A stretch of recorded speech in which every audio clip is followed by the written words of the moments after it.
Hello, my friends. Welcome to the Life Shift podcast. I am here with a brand new connection. Hey, Amanda. Hey, Matt. I love that you wanted to be a part of this and you're kind of making your podcast rounds now. So, how's that going for you? Yeah, it's going pretty good. I always get excited, nervous, but yeah, so this is no different. So I'm excited and nervous. So But nervous. yeah. And I think that's normal. I think us as podcast hosts, we also get nervous because we want to do a service to the listeners. We want our guests to enjoy the experience. And so far, really, this truly has been one of the most fulfilling journeys that I've ever been on. And I don't know if you had an opportunity to listen to some of the episodes, but when I was a kid, my mom died in an accident. And through that journey of grief, I knew it logically that I wasn't the only person to experience this, but I felt like I was the only one to going through that, or had a dead parent, or was just like, how do I navigate this world? And so in each episode, I hope that my guest story finds that one set of ears that just needed to hear that. Either they were feeling alone in their circumstance, or they needed that extra push of inspiration, or maybe even just some random thing that the guest said, like some random sentence hit at the right moment. And so far I think we're there. And I think knowing the little that I know about you and your journey, I think that your story will also do the same and resonate with people that are listening. So it's just thank you for being a part of this most fulfilling journey. Yeah, thank you so much for having me. So, I like to start the episodes and have the guests kind of paint the picture of what your life was like leading up to this pivotal moment that we're going to talk about today. And then we can just have a conversation from there and see where it goes. So maybe you can kind of tell us who you are first. That I think that would be helpful, but then give us a little bit of the background leading up to this moment, and we'll go from there. Yeah, so I'm originally and still live in Appalachia, so central Appalachia out in eastern Kentucky. I was actually born and raised in the county that Lyndon B. Johnson years ago declared the war on poverty. Unfortunately, it still looks a lot the same. So I grew up poor. My mother was a single mom who did absolutely the best that she could. She had been a victim of domestic violence for years and had a lot of trauma. So she had developed a substance use disorder. My life, I was exposed to a lot of things. She was even incarcerated at one point. And there was no one I loved better than my mom. She was my whole entire world. And she was this beautiful, broken person that no one like tried to fix, to mend, to put back together. At the time there was no, go to counseling, go to therapy. Like, we really need to help you. It was incarceration, and it was the small town I lived in looking down on her and talking about her. I remember when she was incarcerated, I went and, it was second grade, and my teacher had the newspaper on her desk of my mother, her arrest on the front of the paper in the small town, and how embarrassed and shameful and angry. Like, you don't know her. She's amazing. Like, she doesn't deserve that. So I grew up kind of bouncing around from her to my older sisters. Different systems were very much involved in my life, things like police officers and child protective services. And honestly, I resented those systems, because I kept being taken away from this person that I loved so much. That seems like, as a kid, I don't think we understand all those things as well. And we see this woman, she's doing all she can for me, and she loves me and I love her. And then all these outside forces are telling me that she's different than I feel she is. And so I can imagine that Did you feel like it was like a little bit of a burden to carry as a child? Yeah, it did. Like that, like I said, that shame and confusion and yeah, it was a lot. But like this burden that you had to defend her and be the person that like lifted her up. Did you feel that? I don't think at that time I felt it as a burden. Like I just felt it. More of like, stop talking about it, don't Yes. do it. Yeah. Yeah. Yeah, exactly. So in my early teens, something happened in the region that I'm from, and now it's really popularized. I saw that like the last couple of weeks, there's a new show on Netflix called Painkiller, and there's the show Dope Sick on Hulu. But Oxycontin just flooded our community. They're like Central Appalachia, Kentucky. I'm right on the border of West Virginia. I mean, people were just dying and becoming addicted, and they were telling us that that wouldn't happen. It was just a really it was a time, and it hit here because there's so many. This is a former coal community, and there were so many coal miners who were out of work at the time, who had been injured severely in the mine. So these prescriptions just started getting written like crazy. Also at this time I had, and I'm pretty transparent with my story, but I had been a victim of a sexual assault, and it was something that, only my friends knew. I never, went to the cops.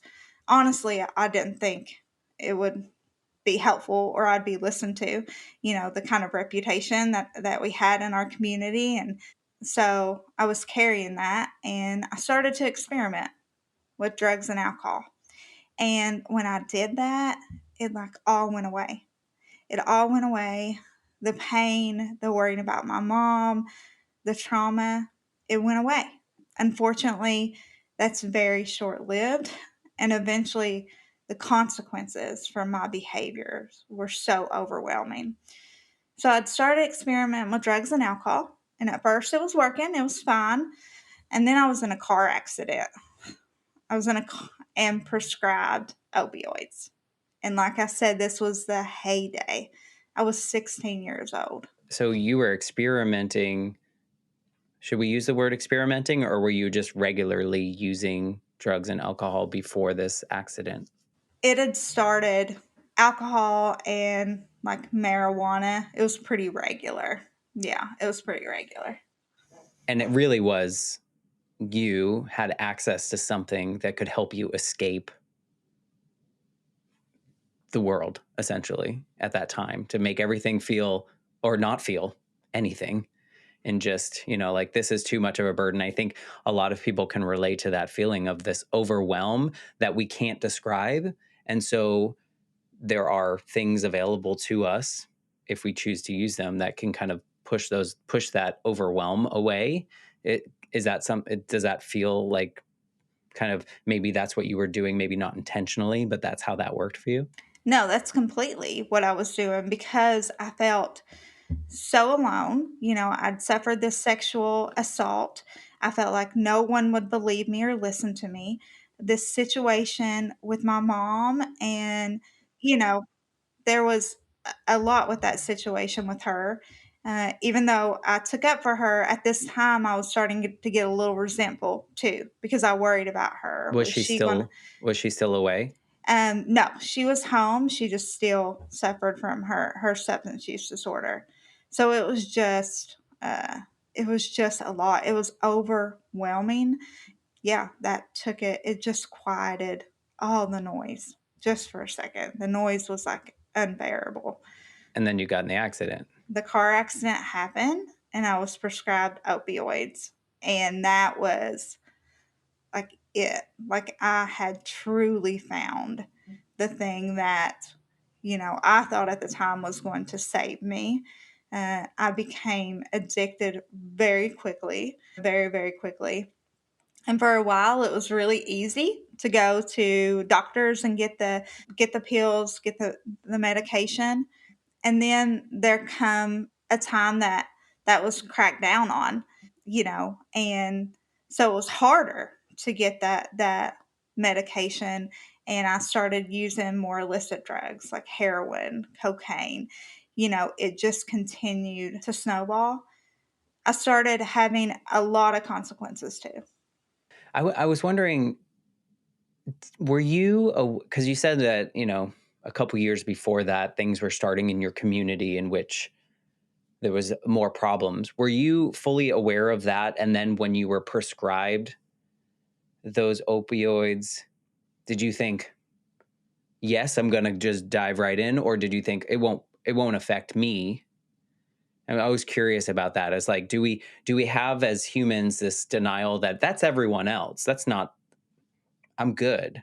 Is there any point that you felt that way? Yeah, I was like, that's absolutely everyone else. I was 16. So, like, of course that doesn't affect I can me. handle this That is, yeah, I obviously really need this. A doctor told me I did. I'm fine. This is fine. because we trust it, right? We trust these people. But it's so interesting to me also. I think about this in a lot of like looking back on my teen years and how like that's everyone else's problem. That's not my problem. And so you found, okay, this is going to help me with the car accident, but then it continued and kind of then you were cut off from it and it led you to more,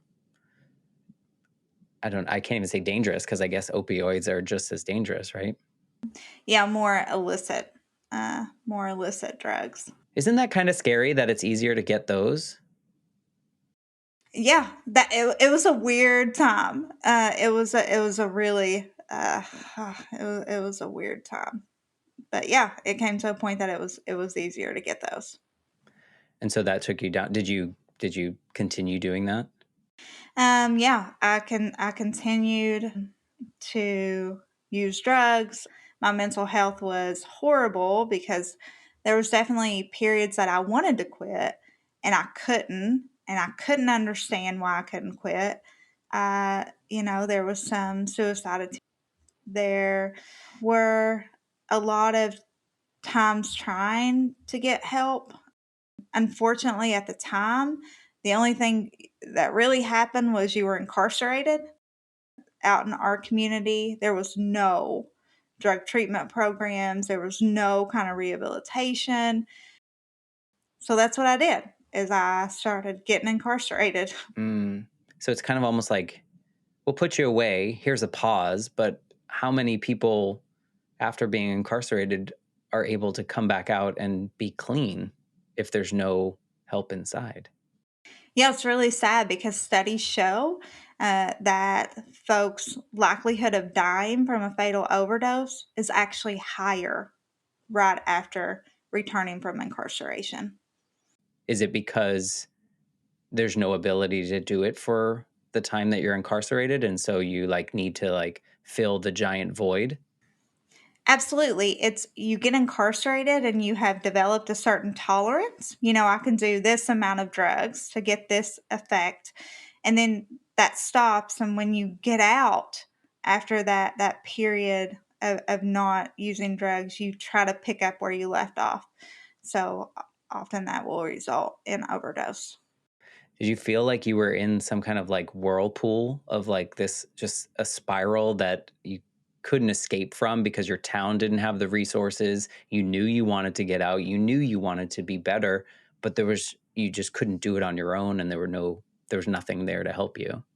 Yeah, it was absolutely just like you said. I felt like I was trapped in this horrible cycle, this maze that I could not find a way to get out of.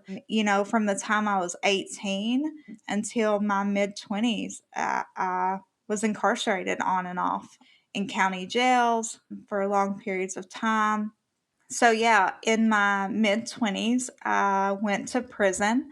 I went to prison for drug trafficking for one prescription pill. For one, Yes, I received a 5-year sentence. And then I received another 5-year sentence for complicity for being in the same room. And this trafficking was to someone that I used with, but this person was a confidential informant. So they had gotten in trouble and been told, if you do this. That's so disheartening because you grew up like distrusting police and CPS and even teachers by, showing stuff or having this newspaper as the local news. You just didn't trust anyone around you. And then the person that you trusted was also being paid by the police that you didn't trust. So it's like, who can you trust at this point? Yeah. And I mean, that was the complete pattern, that lack of trust. And even more so in systems, like you mentioned earlier, lack of trust in law enforcement and child protective services, lack of trust in healthcare, because of the prescribing of the medication, because I couldn't get treatment, I couldn't get help. And, you know, another system, the criminal justice system. Because one pill, 5+ years, different convictions, when I'm sure that you've seen news or papers or whatever from other jurisdictions in which people get a slap on the wrist. Yeah, yeah. So that was really these resentments and distrust for these systems and people. I mean, you hit it like the nail right on the head. So while I was in prison, I'd asked for help. I mean, again, we helped me with my substance use disorder, and I got put on a waiting list the whole time I was in there. I never got into a program. It seems absurd that someone that wants it, that you don't get priority over someone that's being forced to do it. Yeah, it was really something. I did get out on parole. So I got out on parole a little after a year later because the judge ran my 2 5-year sentences together. But I got paroled to a Department of Corrections halfway house. So it was, definitely not as bad as prison, a little more freedom, but you're still under Department of Corrections. You have a parole officer there, all of these stipulations. And at that halfway house, there was a recovery program. So finally, finally there was something. Because what is this, like a 10 years from the time that you started experimenting or more? Yeah, more than 10 years. Yeah. And finally, there's an opportunity. I don't know. You haven't got to the point if you took it or not, but there was finally an opportunity for you. I could almost see someone being like, well, now it's too late. Leave me alone. Well, that was something. Like, I was really mad. And it took me a while. I relapsed there because I was just overwhelmed. I was almost 4 hours away from my family. Like I said, they didn't have the money to come visit me. I never got a visit the whole time I was in prison. Like, I hadn't seen anyone. I'd wanted to go home. And so I'd relapsed, and thank goodness I got to go back there and I gave it a try. And these women who were just like me, who had been formerly incarcerated, who used drugs, were now in recovery. And somehow, and it was so hard, like you said, because of my trust issues, but somehow I began to trust them. And all these other systems have failed me, I felt, and all these other people. And here was these people saving my life that most of society really would just throw away because they had done things. And so they saved my life. So I ended up in recovery. My recovery birthday is July the 1st, 2011. So I finished that program. Ended up relocating there for a few years and went back to college. But all of that was so hard. Nobody would rent to me because I had a criminal conviction. I couldn't find steady employment. because I had a criminal conviction. I mean, financially, it was so hard because I owed all these fines and fees from being incarcerated. And then you have to pay to be on parole. You have to, You have to it pay to was, be on parole? yeah, you have fees you have to pay. Absolutely. Wow. Well, let me, before you jump into the kind of where you're taking us down this story, I think there's something to be said about building that trust with the people. And I think, not to minimize that and compare it to my goal with the podcast is these were people that understood you. These were people that have walked in similar shoes. These are people that have been thrown away by every system that threw you away in a way. These are people that probably hadn't been able to see their families. So, I mean, in a small way, it makes more sense that you were able to trust them over anyone else really in the world. But there's something to be said that when we can see ourselves in someone else and we can see that these people are making their way. Maybe they're only 3 months into it, but they're 3 months farther than we are. And so, I think there's something to be said about that and how we can build community even in these desperate or dire times like you're explaining. There's it's a light. I see that part of your story definitely as a light that like everyone else screwed you over, but now these ladies understand you and they know that it's hard and they know that you can't afford to do this and you can't afford to do that. No one else wants to help, but they want to because they've been there. Yeah, I mean, they saved my life in that recovery center. The women in prison with me, they saved my life there. You're 100%. You're 100% right. That's really so odd. Those places is where I learned to trust people. But like you said, there were people just like me who had been through things, and I saw myself. I think so many times I think we grow up, and maybe it's different in your small town, but a lot of us grow up and we see these things on television and it's like all these extremes that we idolize in some way, or we think that that could be us. And it's the people that are around us. It's the people that understand us that we should be like looking to. And sure, they probably had some bad backgrounds, right? They got unfortunate circumstances and got themselves in some trouble, but they're just human. We all make mistakes. We all choose different routes that maybe don't bring us down the roads that we want. But, I love that part of your story. I know you're taking us farther down the road, but I think that's important to see that, you know, these people, just average people, changed your life in that way.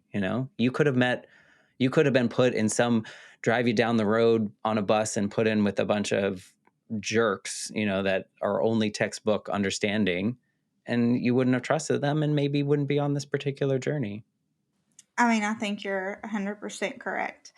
Um, and even, as I began that reentry phase and, all of these other systems, it was hard to get a job, hard to, Right. That's terrible. the thing that was consistent was that support group.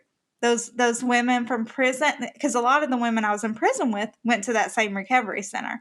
So those women, supporting me, or if they found out about a job lead, or they would give me a ride because I didn't have the money to buy a car, they just held me up.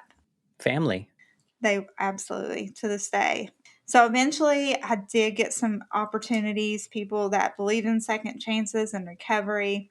I did get to go to college. That was really hard. I had to write all these essays like, please let me go. I promise I Right. won't.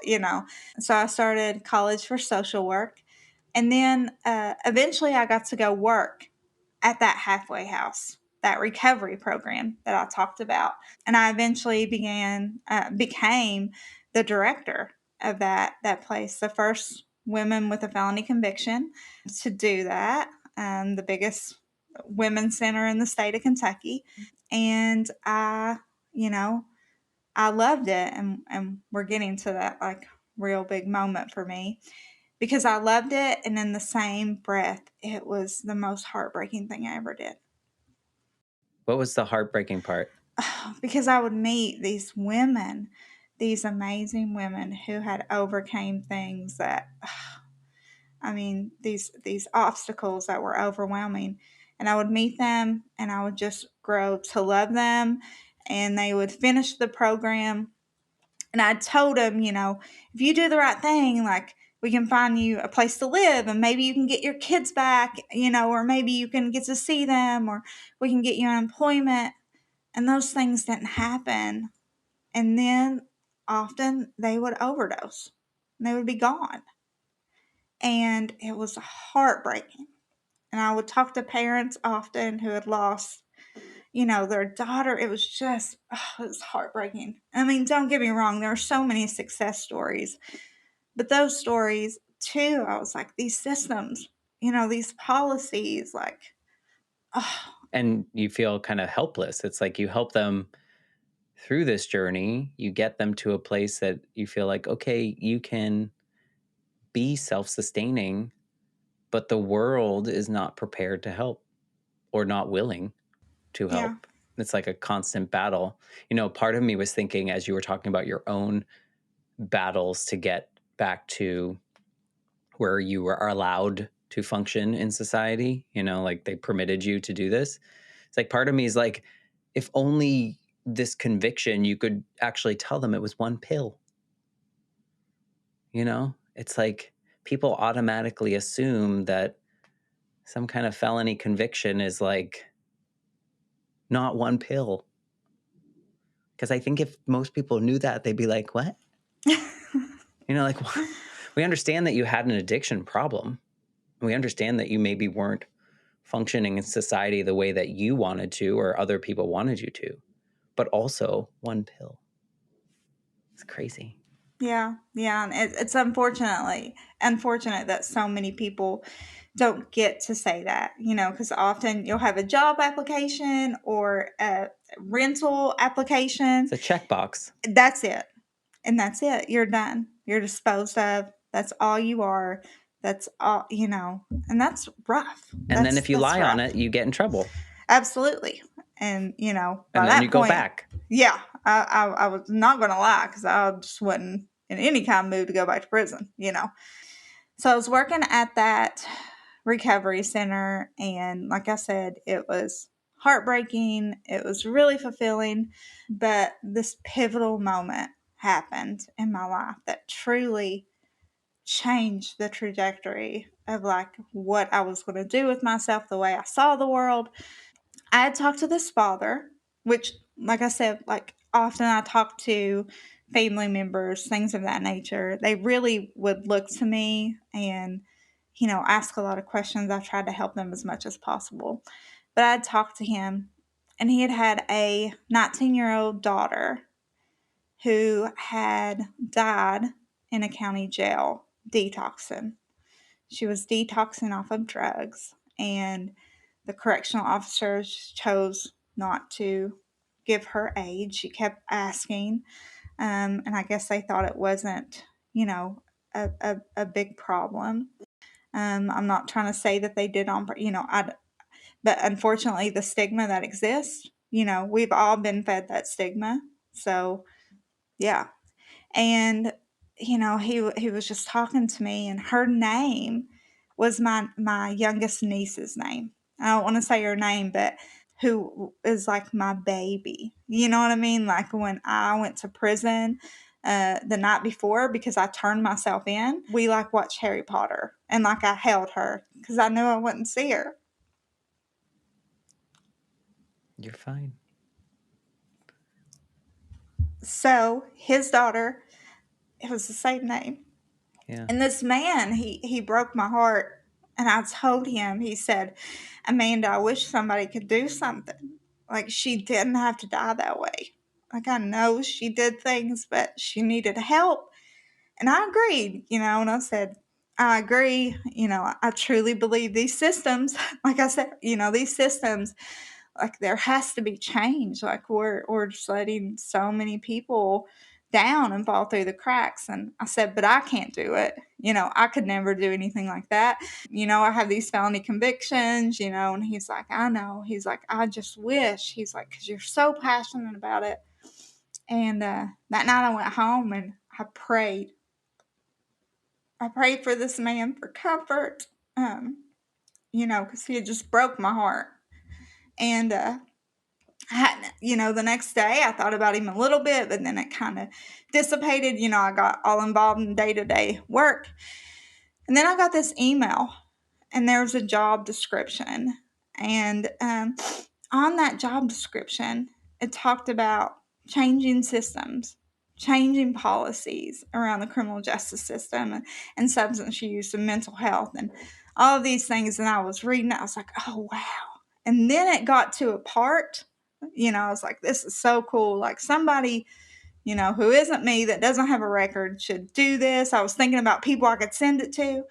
And near the bottom, there was a part that I had never seen anywhere else that said, if you have personal experience with the criminal justice system, you are strongly encouraged to apply.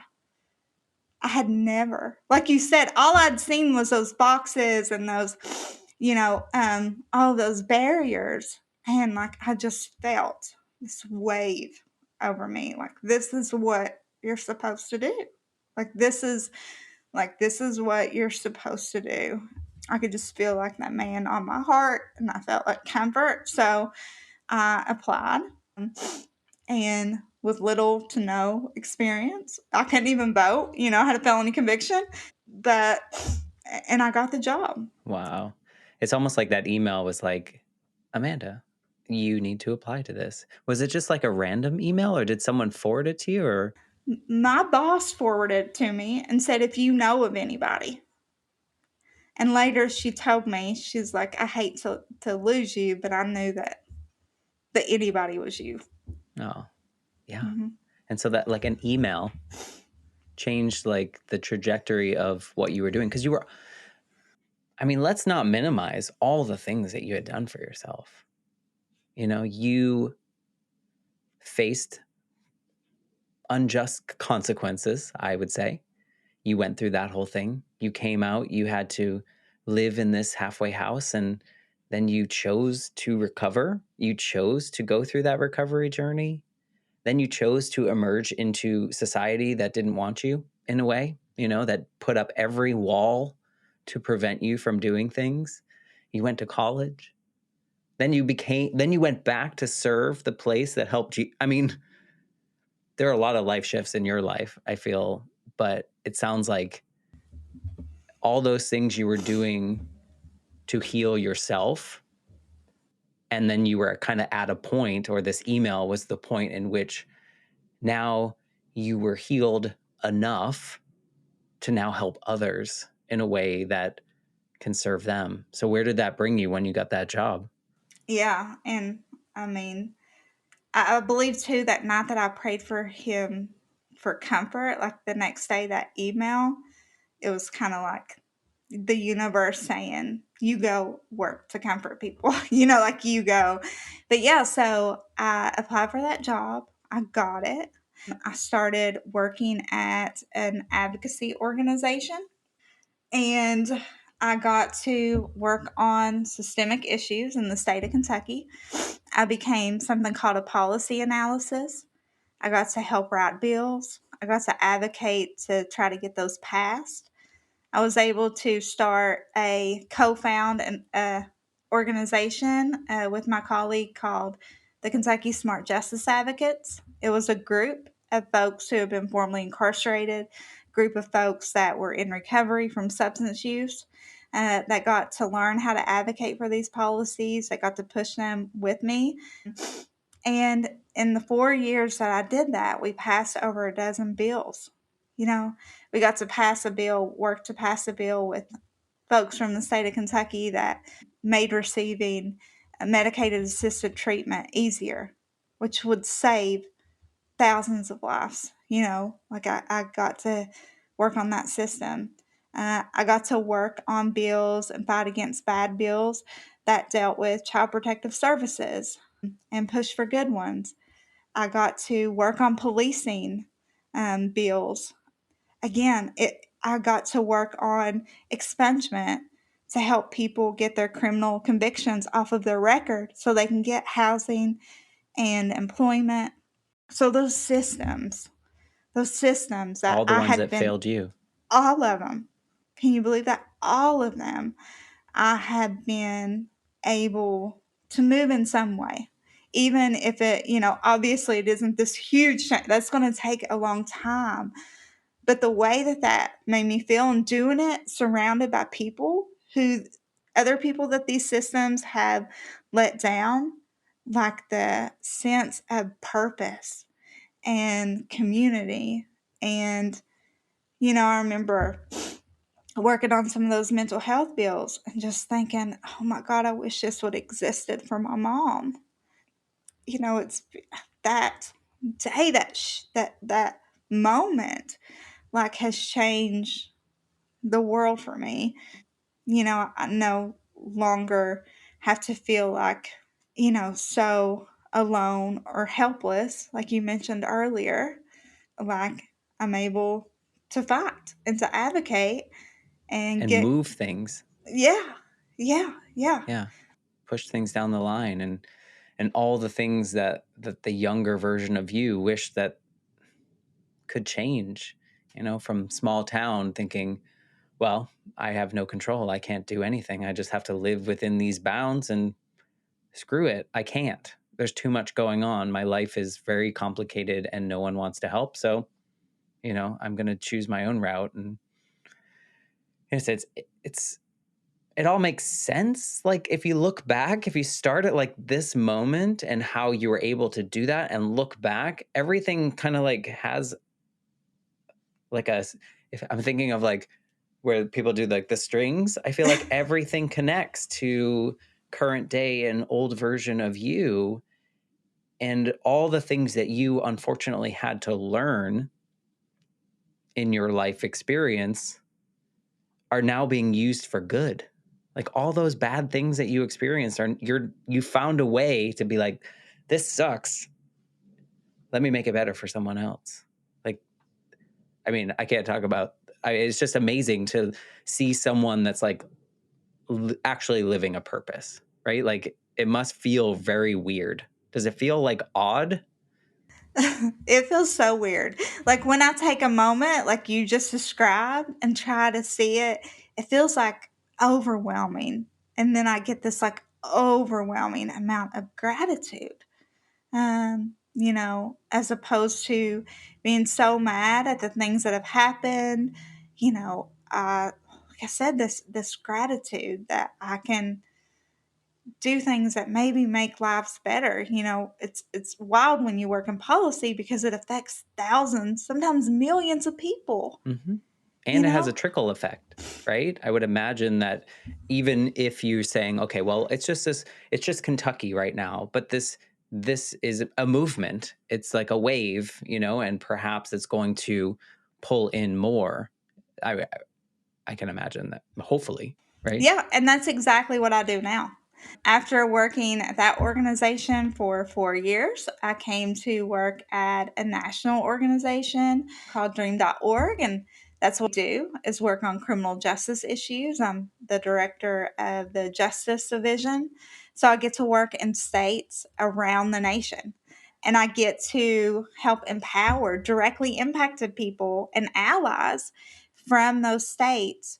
I get to ask them, what do you want to change? What do you see in your state that you want to make different? And then, like, give them all the knowledge I have. I've been doing this for years, and I've had amazing mentors, and so many attorneys some of the best attorneys literally in the world have taught me things, and I get to pour into them. And this is something different. National organizations don't always do it that way. And this year we worked in 9 states, and those individuals have got bills passed in 5 states already. I mean, and to And when did you see start that, this journey? 2 years ago, I Okay, came. so it's pretty new. It's pretty new, and yeah, and it has been like the joy of my life so far. It's been hard. It's been a learning curve, of course.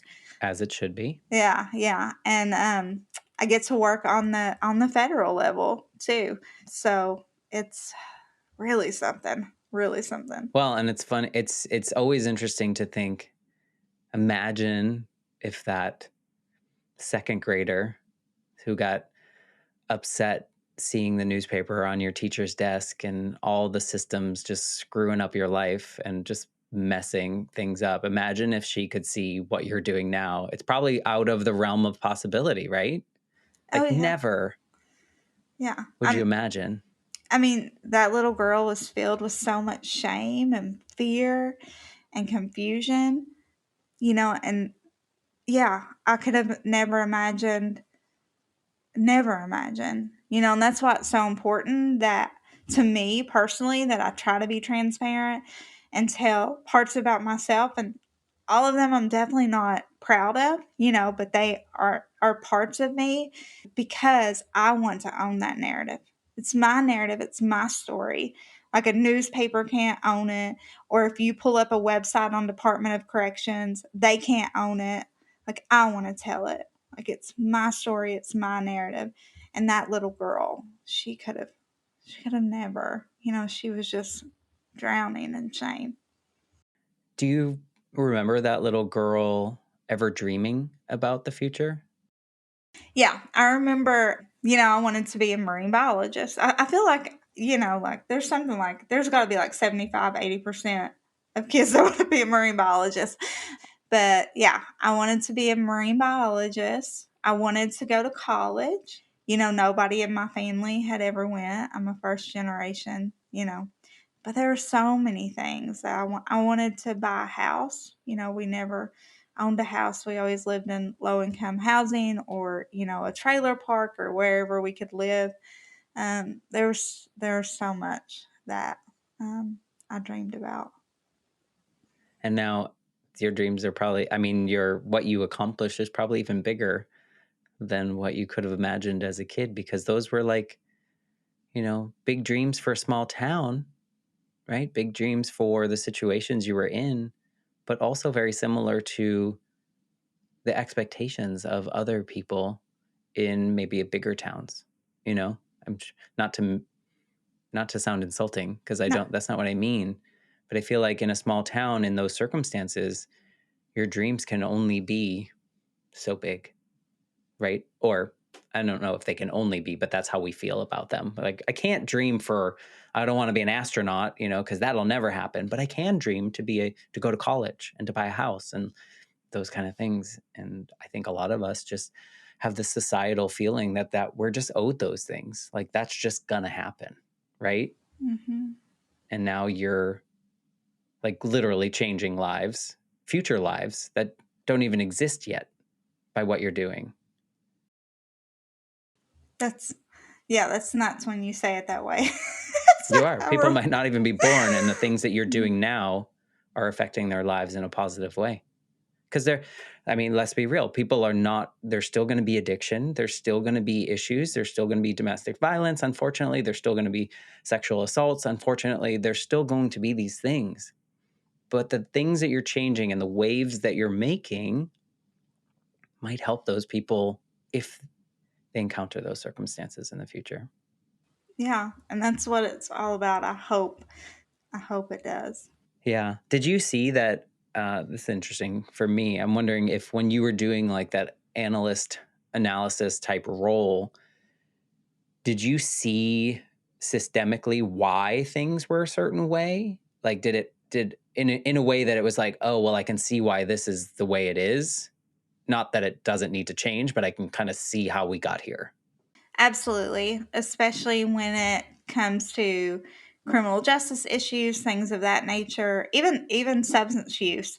When I would look at statutes, look at the law and look at bills and when those were written, I'd be able to see, this is during the 80s. Like this is during, the time of crack and how we disproportionately, incarcerated black folks and when they took out, when they changed juvenile justice, this is when words like super predator were being thrown around against kids, or, I could see uh, that fear, that systemic, those systemic gender biases, racial biases, even like LGBTQ stuff, like that, there was even enhanced sentences that would primarily impact that community. And I just saw it. And so, like, the way advocate and the people around me advocate, we don't advocate out of that fear. We try to be level headed. We try to do it out of love. Like I said, we really like try to build the biggest coalition and bring unlikely allies together to try to change these things. But absolutely, you can see where just looking at the dates and then going back in history, you can see where they came from. What do you think the biggest difference of you now compared to the day before, like when you were talking to that man about his daughter? What's the biggest difference between who you are now and who you were then? Because you were doing great things then too. Hmm. Just feeling like change on that larger level is possible. Then I thought, you know, the women I care about are going to continue to not have these resources, are going to continue to overdose, are going to continue this because of these systems, which I was mad at. But at the time, had no idea how to change. Didn't even know it was possible. Didn't even know it could be a thing. Truly didn't even know what advocacy was. So that's the biggest. That one person can make a difference. That hope. That Yeah. that that bigger, this giant hope. Yeah. Well, because at the time you even said it, you were like, I can't do that. I can't. There are limitations on me. I'm just one person. You even told him that you couldn't do these things. And now it's like, heck yeah, I can.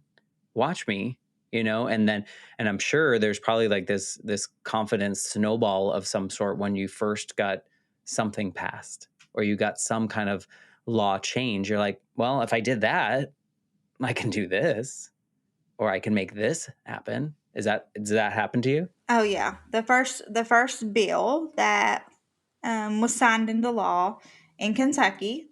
It was an expungement bill, again to erase records for folks with low level offenses. And the governor, I was at the bill signing, and the governor signed the bill and handed it to a legislator who had sponsored it, and the legislator handed it to me and said, "You deserve this."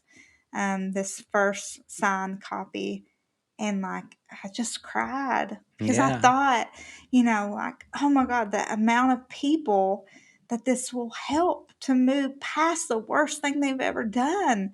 Like that they won't just be that box, like that they can really thrive and provide for their family and have these opportunities. It was nuts. It was nuts. It was nuts that this bill was it was just like, Nothing you could have ever imagined no, no. because of all the things you had gone through.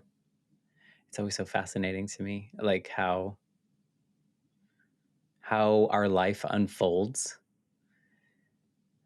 And this is hard question to always ask, and it's hard for me to think of in my own experience, but I often look back at losing my mom at such a young age and struggling for so long through that grief period. At this point in my life, I wouldn't go back and change things. Is there a part of you that's like looking back and going, this all sucked, but maybe there was a bigger purpose here?